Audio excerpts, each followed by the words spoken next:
To start this story off, I'm 15 years old, but I look a tad bit older. Still, I probably couldn't be mistaken for more than 17 years old. I'm 5'2" and 110 pounds soaking wet.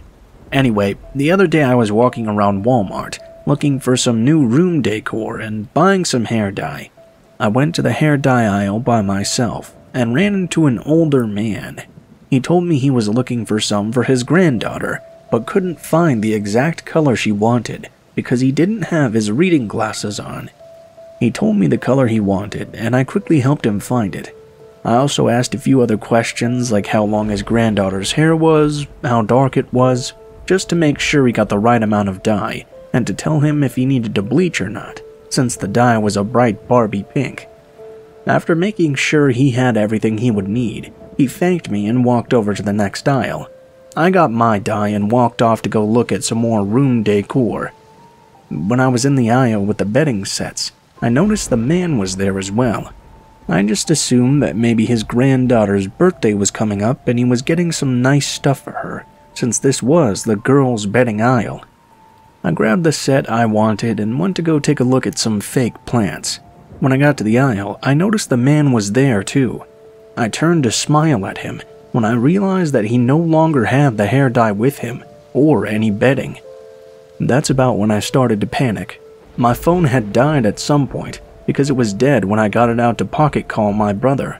At this point, I remembered that my mom had told me if I ever felt like I was in danger at Walmart, to go over to the phone cases. Since they have to keep them locked in a case so you don't steal them, there would always be a worker there to help.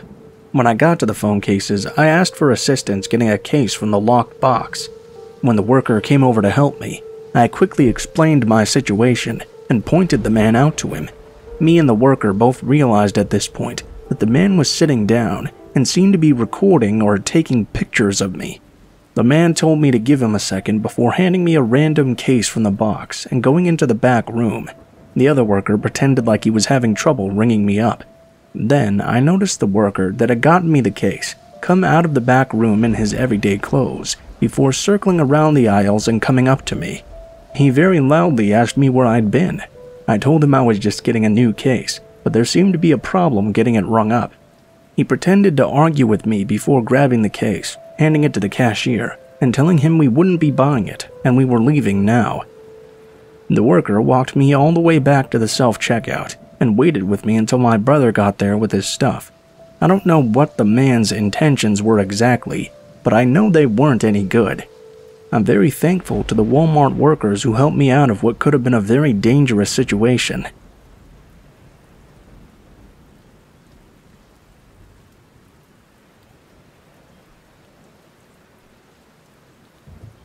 I'm gonna start off this story by saying that at the time this happened, I was a 19-year-old sophomore in college.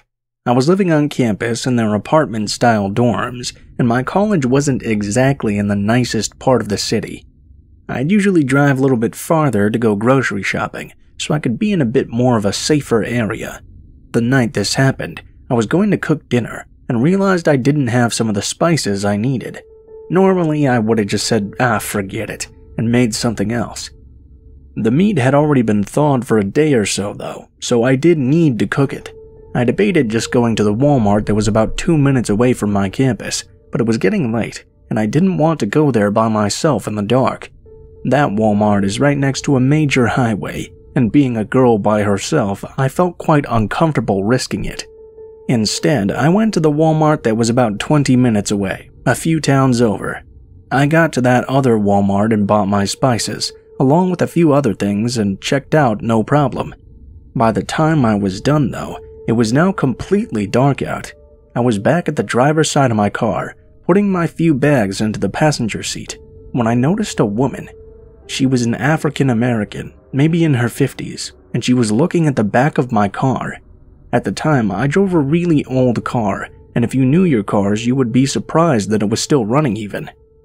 I've had a few people in the past, older men usually, look at it and come up and ask me about my car.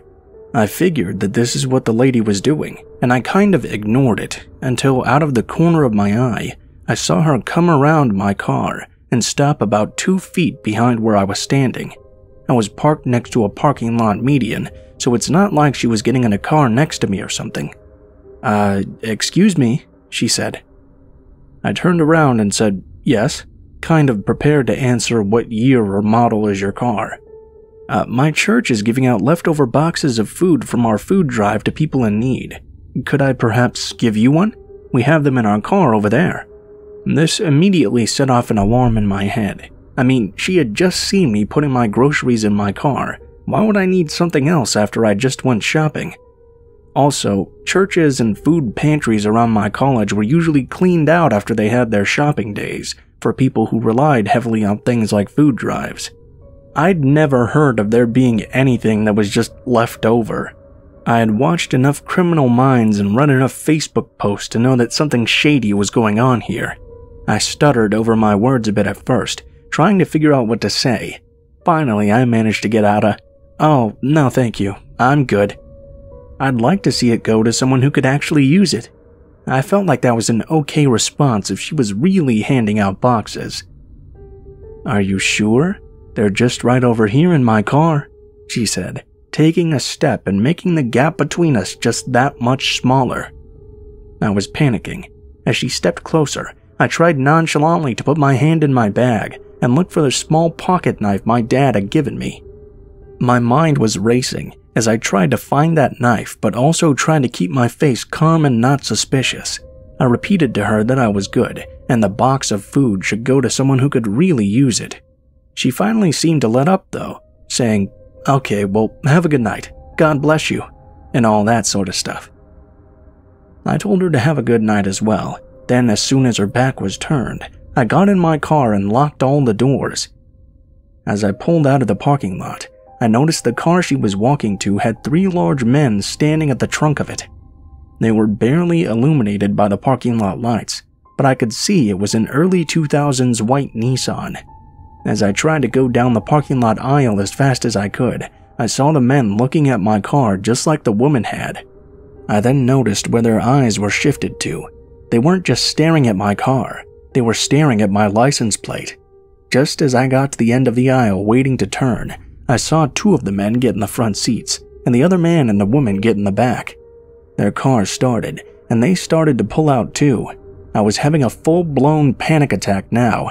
Just a week before, my friend had posted something on Facebook about how 2 men had followed her and her mom through a Walmart. Again, I had watched enough crime shows to know that this was not painting a pretty picture. Well, I finally got my opportunity to turn, but that car was coming up behind me. I made the quick decision to take a really odd way back to campus. I made a ton of turns and went through a lot of small streets instead of taking one of the main roads. I don't think I saw the car again after I pulled out of the parking lot, but I was definitely not risking it. By the time I got back to my college, I had calmed down a little bit. I had started to wonder to myself, maybe you're overthinking this. Maybe there actually are just some good people in the world. I decided that maybe they really were giving out boxes of food, and hopefully it went to someone in need. That was until I was walking behind my car headed towards my building. There was an SF faintly written in white sidewalk chalk on the brown paint of my car.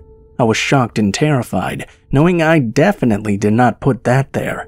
I said out loud, "Oh my fucking god." I practically dropped my bags on the ground and rushed to wipe the chalk off with the sleeve of my jacket. My car had been tagged. After a few seconds of wiping, the chalk was gone, so I locked my car, grabbed my bags, and raced into my building. I got into my dorm and saw the dinner I was supposed to make, but by now I had lost my appetite completely.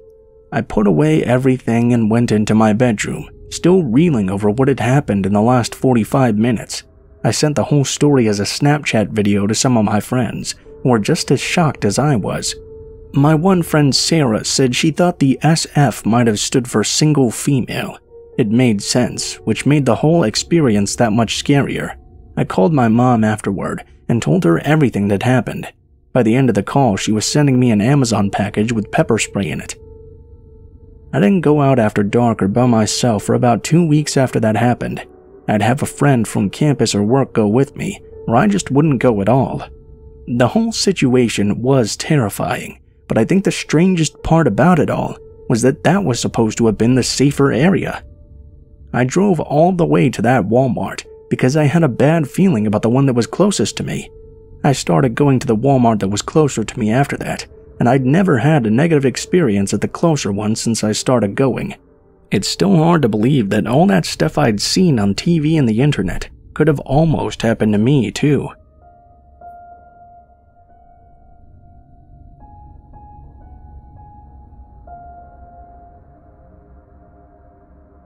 This is my second posting that happened after the bus incident. I actually bought a car right after that. I had a car loan to pay off, but I was so shook up after that I decided it was worth it.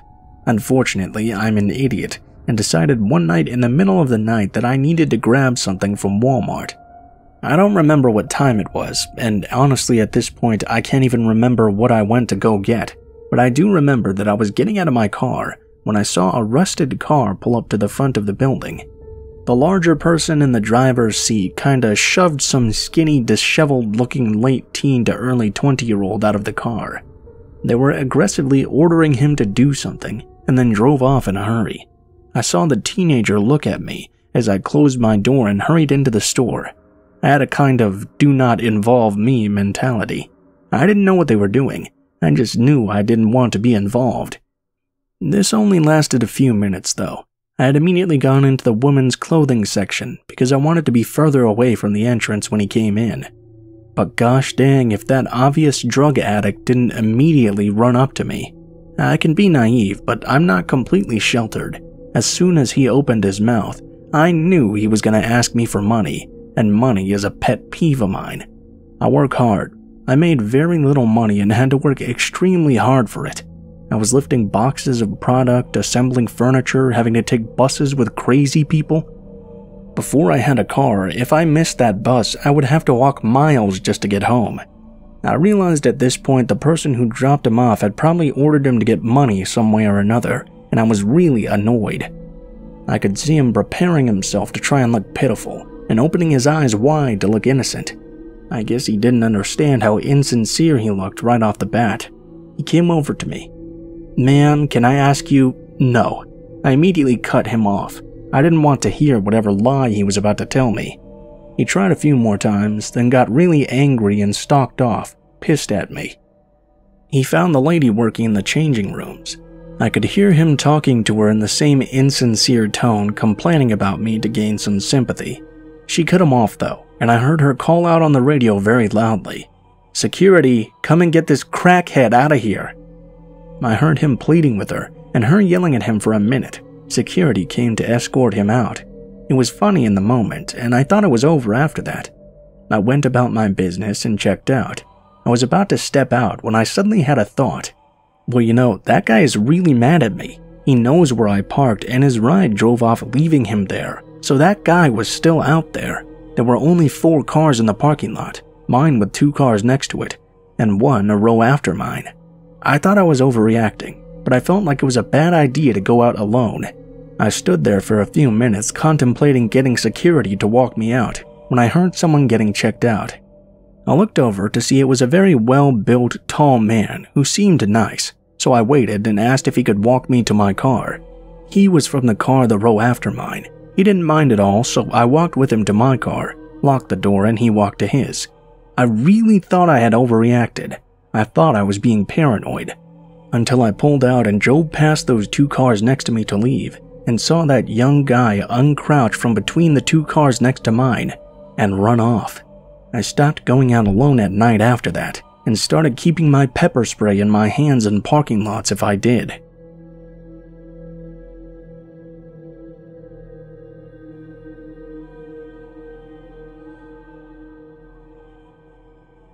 So this happened about 13 years ago. I was 10 at the time, and my brother was 8. We had just moved to a new town that year, and the Walmart here had this sweet arcade up near the service desk. Every time my parents would bring us grocery shopping, they'd each give us a few dollars to let us play in the arcade. The town had an incredibly low crime rate, and the arcade was at the front of the store, where dozens of people were checking out, so what could possibly go wrong? My brother was playing the claw machine, while I was standing to the side trying to help him angle the claw perfectly above a stuffed animal he was trying to get. Quite suddenly, this random hillbilly walked up to the claw machine next to us, inserted a quarter, and began moving the claw around. Most of this time, though, he was making eye contact with my brother and smiling, not even watching the game. He wasn't talking to us, just staring and smiling. He had long, thin brown and silver hair, pulled back in a loose ponytail at the base of his skull, a camo trucker hat, and a long, scraggly beard. I remember vividly the way that he smelled. Stale beer, ashtray, and something that smelled like a sweet yet sour dirt, perhaps? Or maybe a fungus? He tried making small talk with my brother and I, who were raised to be aware of strangers, but still be polite. Eventually, we got bored of the game we were playing, and I ushered my brother to follow me to a new game on the opposite side of the arcade. A few seconds later, that man followed us, stationing himself once again at the claw machine next to us. At some point, an overweight lady walked in and said to the hillbilly, "What are you doing to these little kids?" and snickered at me. He replied, "I'm trying to win them some stuffed animals." She then began playing the claw machine on the other side of us, so that my brother and I were sandwiched between these two strange hillbillies. His comment came across as weird to me, because previously I thought he was maybe trying to win something for his kids. The entire time, though, he'd just been following my brother and I from game to game, trying to win us toys.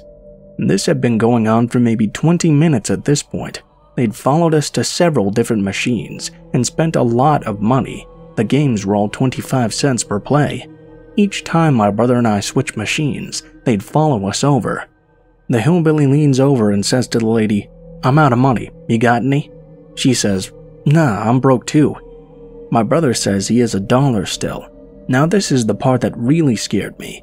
I remember listening to these two talk about some weird things with us, asking if I have a boyfriend, asking where we go to school, where our parents work, if we've ever done drugs. But when my brother said he had $1, she responded with the most horrifying thing I'd heard from them yet. The woman suddenly burst out with a, "Well shit, give it to him then, boy." Her face was red. The tone in which she shouted was so ear-piercing and gut-wrenching, I could feel the blood drain from my face. My brother looked like he was about to cry. He handed her the $1, and her face lit up. She laughed it off, almost like she was trying to make it seem like she was joking when she yelled at us. My father walked up to us a couple minutes later. As I turned to tell him that these people had spent close to $15 to win toys for us, they left hurriedly, before he got a good look at them. My dad was livid. He took us to the front desk and told them what I told him. They made an announcement on the intercom to keep an eye out for these people, and to report them to an employee if they saw them. Then they called the police. I don't actually remember this part, or much of anything after my father arrived, but this is what he told me. They never did find the couple. The police reviewed security cameras, too blurry to make out any physical details, and told my parents that the couple left the store immediately after my father showed up, without any groceries. Every time I see a man or woman in Walmart that looks as I remember them, I get anxiety and try to avoid them.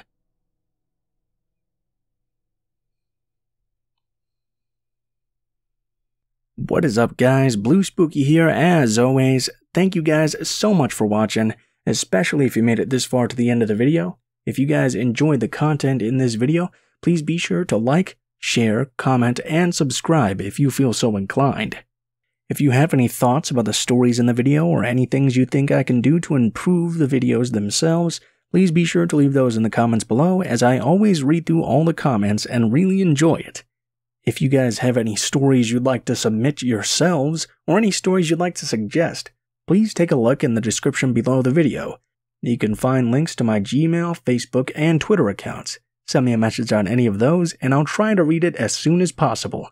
If you do decide to send in your own story, please be sure to include in the tagline what the name of the story is if it has one, what type of story it is if it has one, and how you would like to be credited in the description of the video the story appears in. Last but not least, if you guys enjoy my narration style and you would like to see more of it, you can go ahead and check out my two alternate channels, Mr. Blue Skies and Darkest Hour. I upload true crime stories at least once a week on Mr. Blue Skies, and documentaries on Darkest Hour at least once a month. If you guys like that sort of thing and you like my voice, why not try and check them out? Maybe that content will be for you. Overall though guys, I think that's pretty much it for now, so thank you guys so much for watching, and I hope you guys have a great day.